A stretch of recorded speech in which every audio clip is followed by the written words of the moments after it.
High, welcome to Tania's diary. So আজকে এই লুকটা দেখে কী মনে হচ্ছে? কী লুক হতে পারে? ইয়েস, ঠিকই ধরেছো, এটা একটা wedding guest party makeup look. তো চলো শুরু করি। তো শুরুটা করলাম টোনার দিয়ে, দেন ময়শ্চারাইজার প্লাস প্রাইমার। এরপর এখানে এই প্রাইমারটা কিন্তু ভীষণ ভালো, যেটা কিন্তু মেকআপটাকে ভীষণভাবে স্টিকি করে রাখে। যাই হোক, ভালো করে কালার কারেকশান করে নিয়ে এরপর আমি এখানে একটা একদম ফাউন্ডেশনের হালকা একটা বেস কোট ইউজ করলাম। তো বেস করে নেওয়ার পর আমি এখানে হাইলাইটিং করেছি কনসিলার দিয়ে। এরপর একটু ক্রিম ব্লাশ হালকা করে তারপর পুরো মেকআপটাকে সেট করে নিয়েছি ট্রান্সলুশন পাউডার দিয়ে।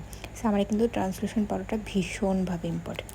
এরপর কন্ট্রোল ব্লাশ প্রত্যেকটা করে নেওয়ার পর সুন্দর করে একটা আই মেকআপ করে নিয়েছি।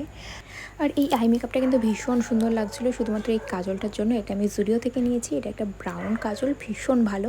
তো এরপর পুরো মেকআপটাকে আমি সেট করে নিয়েছি প্যাকের এই ফিক্সারটা দিয়ে, যেটা ভীষণই ভালো, জানোই তোমরা, একটা খুব ডিভি লুক দেয়।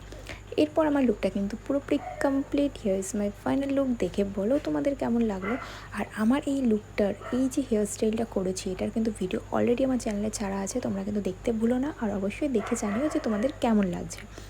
সো চলো আজকের মতো ভিডিওটা এইটুকুনি, দেখা হবে আবার অন্য কোনো ভিডিওর সাথে। আমার ভিডিও যদি তোমাদের ভালো লাগে অবশ্যই আমার চ্যানেলটাকে সাবস্ক্রাইব করে দিও। আমার চ্যানেলের নাম হচ্ছে তানিয়াস গ্রুমিং হাব।